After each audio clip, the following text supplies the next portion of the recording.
샬롬 샬롬 샬롬 샬롬. 하나님 사랑합니다. 여러분 주 안에서 사랑합니다. 잠언 4장 5절에서 9절 말씀입니다. 5절에서 9절 말씀. 지혜를 얻으며 명철을 얻으라. 내 입의 말을 잊지 말고 끼지 말라. 지혜를 버리지 말라. 그가 너를 보호하리라. 그를 사랑하라. 그가 너를 지키리라. 지혜가 제일이니 지혜를 얻으라. 내가 얻은 모든 것을 가지고 명철을 얻을지니라. 그를 높이라. 그리하면 그가 너를 높이 들리라. 만일 그를 품으면 그가 너를 영화롭게 하리라. 그 아름다운 관을 내 머리에 두겠고 영화로운 멸관을 내게 주리라 하셨느니라. 이렇게 말씀하시네요.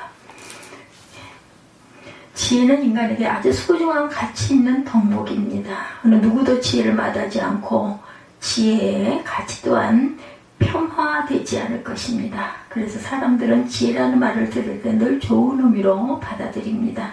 누구나 지혜롭다는 말을 듣고 싶어 합니다. 그러나 지혜를 귀하게 여기는 인간에게도 한 가지 치명적인 문제가 있어요. 사람들은 스스로 지혜롭게 여긴다는 거, 인간은 자신에게 지혜가 있다고 착각한다는 것입니다. 어떤 사람에게 지혜가 없다는 비난을 하거나 왜 그렇게 처신했는지 책망한다고 생각해보면 그 사람은 당장 항변할 것이고 관계는 깨어지고 말 것이다. 누구도 자신의 아둔함을 책망하는 말을 쉽게 받아들이려고 하지 않아요. 인간은 스스로 지혜 있다고 생각하기 때문이다. 오히려 그것을 두고 인간의 지혜 없음이라고 표현하고 싶습니다. 혹은 어리석은 무지라고도 말할 수가 있는데, 로마서에 스스로 지혜 있다나 어리석게 되어라는 말씀이 있어요. 로마서 1장 22절에. 이것이 바로 우리 인간의 모습이라는 것, 스스로 지혜롭다고 생각하지만 실상은 지혜롭지 못하다는 주님의 말씀입니다. 그렇다면 지혜란 뭘까? 한글 사전에 이렇게 규정되어 있어요. 사물의 이치나 상황을 제대로 깨닫고 그것에 현명하게 대처할 방도를 생각해내는 정신의 능력이다. 이렇게 결론 지어져 있습니다. 또 다른 사전에는 지혜란 사람, 사물, 사건이나 상황을 깊이 이해하고 깨달아서 자신의 행동과 인식, 판단을 이에 맞출 수 있는 것을 뜻한다. 비슷한 말로는 통찰, 안목이 있다 이렇게 얘기한다는 거죠. 그렇다면 성경은 지혜에 대해서 어떻게 설명할까? 오늘 여러분과 함께 생각해 보고자 하는 주제입니다. 성경에는 지혜라는 의미를 가진 단어들이 있어요. 그 중에 대표적인 단어가 바로 하캄이라는 동사와 형용사입니다.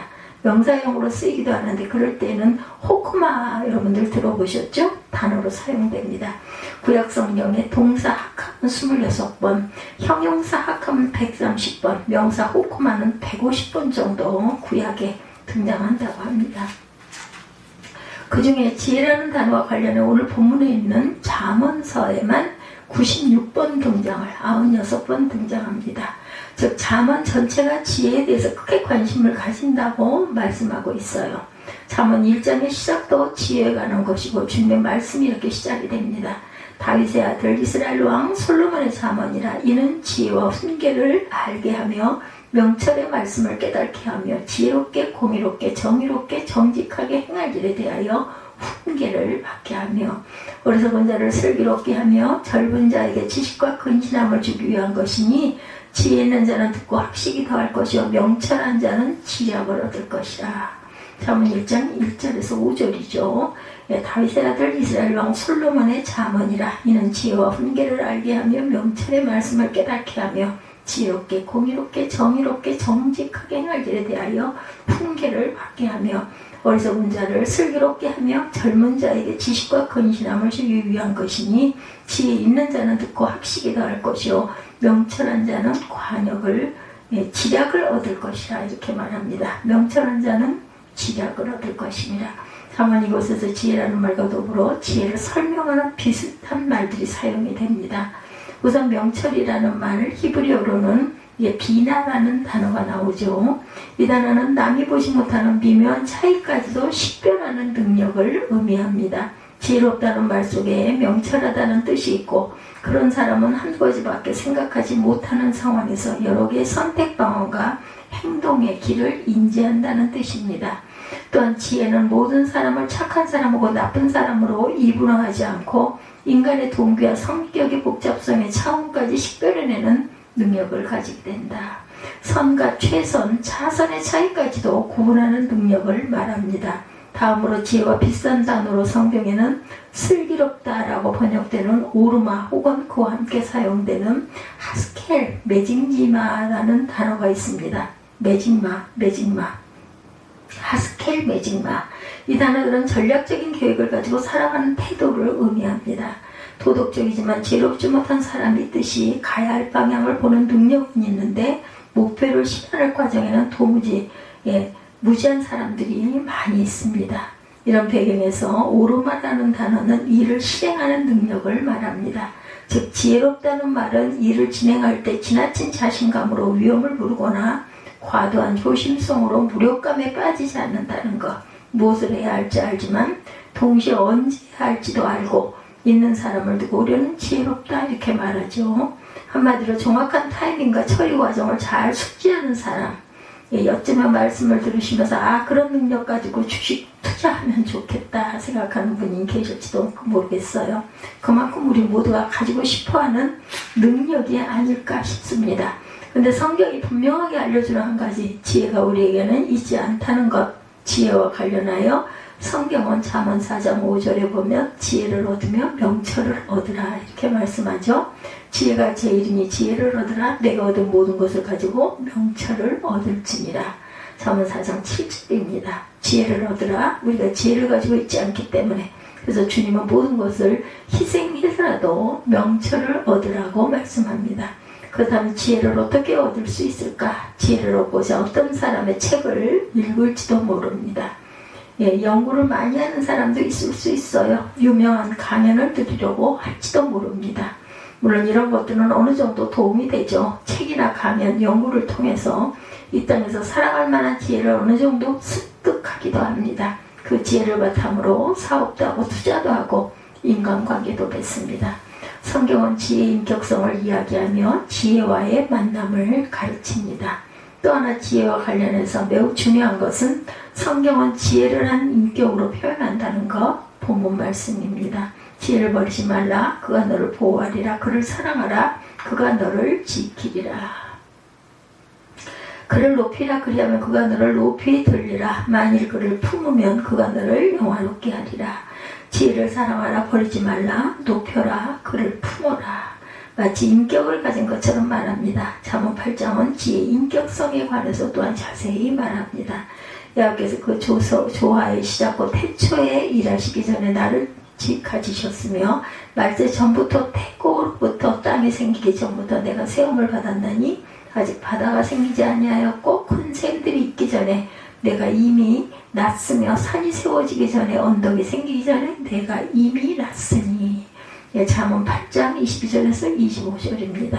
그리고 이어서 30절에 31절 보면 잠언 8장 내가 그 곁에 서서 창조자가 되어 날마다 그의 기뻐하신 바가 되었으며 항상 그 앞에서 즐거워하였으며 사람이 거주할 땅에서 즐거워하며 인자들을 기뻐하였느니라. 지혜는 모든 것이 창조되기 전부터 존재했고 하나님의 창조 작업에 함께 했으며 또한 동시에 땅에 내려와 그들과 함께하며 기쁨을 누렸다 이렇게 증언합니다. 과연 놀라운 말씀이죠. 지혜는 인격체로서 태초에 하나님과 함께 하셨고 창조에 동역하셨고 인간의 땅에서 내려와 함께 하시는 분이다. 성경은 그분이 곧 지혜다 이렇게 말합니다. 그리고 잠언 8장 17절은 우리에게 지혜에 관하여 너를 사랑하는 자들이 나의 사랑을 입으며 나를 간절히 찾는 자가 나를 만날 것이라. 잠언 8장 17절입니다.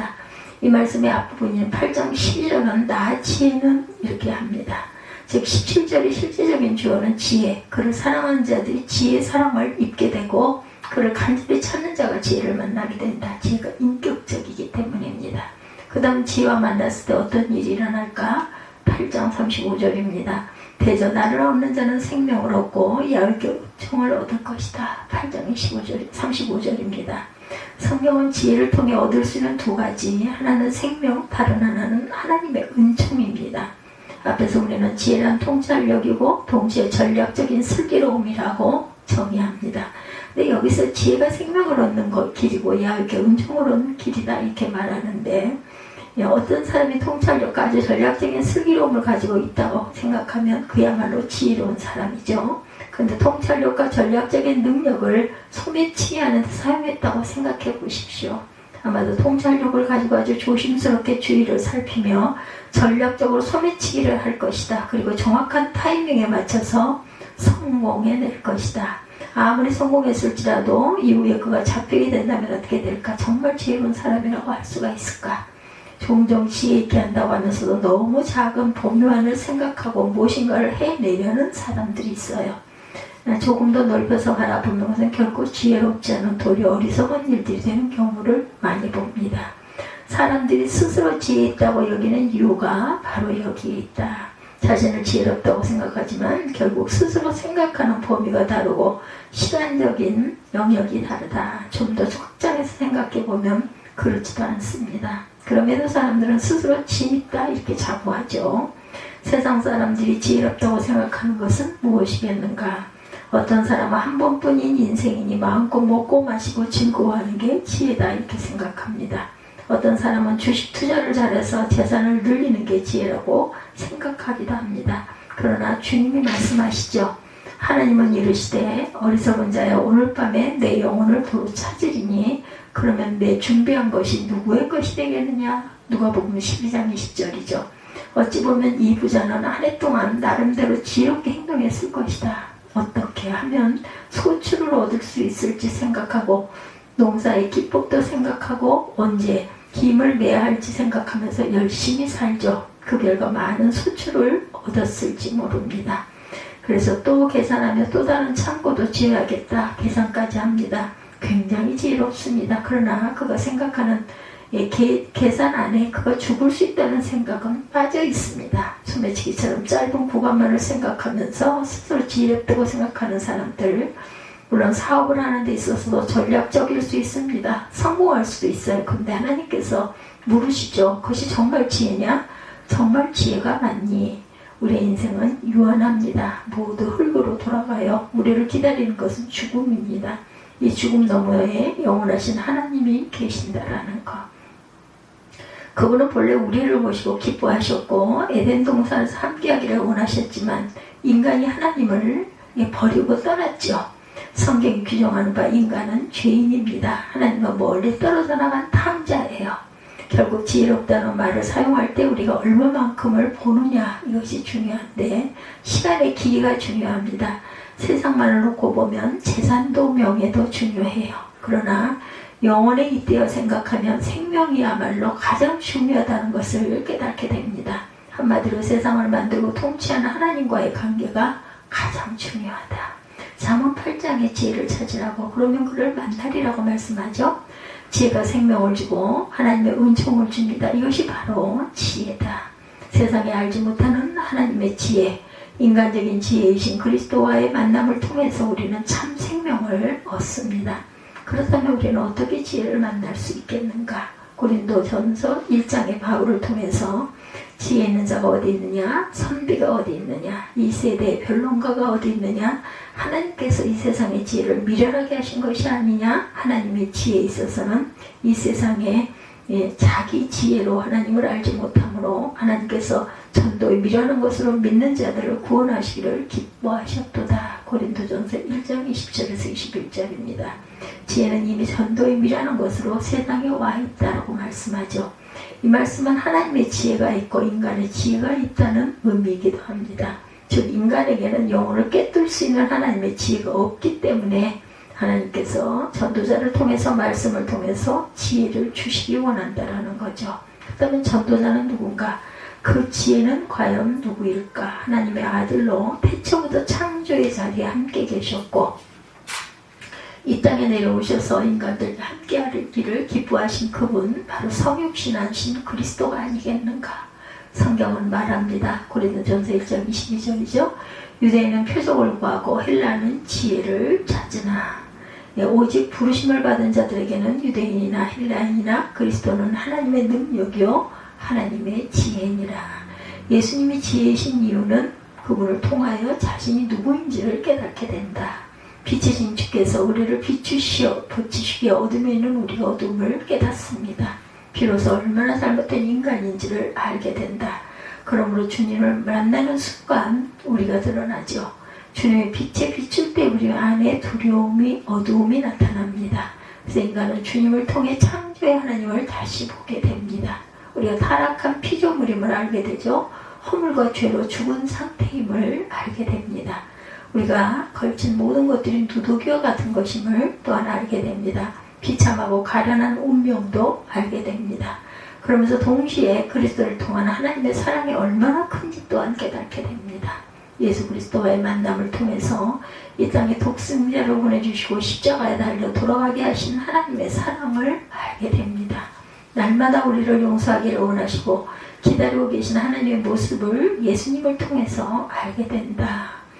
영원과 이어지는 지혜를 얻게 되죠. 고린도전서 1장 30절에 너희는 하나님으로부터 나서 그리스도 예수 안에 있고 예수는 하나님으로부터 나와 우리에게 지혜와 의로움과 거룩함과 구원함이 되셨으며 그리스도께서 우리에게 오셔서 참 지혜가 되셨다고 말씀하세요.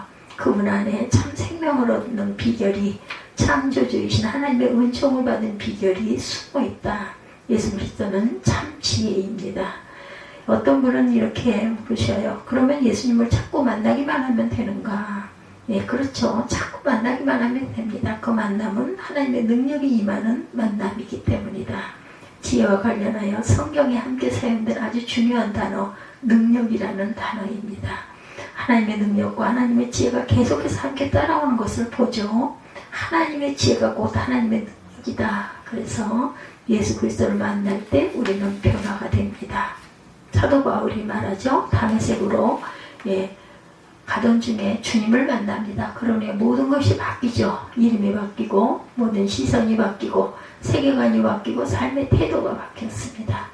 지혜이신 그리스도를 만난 순간 그 만남이 하나님의 권능과 이어집니다. 그를 온전히 변화시켜내신 거죠. 이것이 바로 참된 지혜이신 주님이다.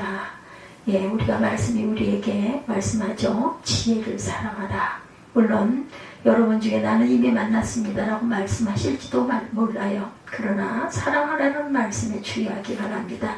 사랑은 식기도 하고 약해지기도 하고 때로는 없어지기도 해요. 그러므로 우리가 정말 지혜신 주님을 사랑하는지 다시 한번 돌아보시기 바랍니다. 그리고 그 지혜를 붙잡고 생명을 하나님의 은총으로 얻는 소망에 저와 여러분의 모든 하나님의 귀한 자녀들이 다 되시기를 주님의 이름으로 축복합니다. 기도하시겠습니다.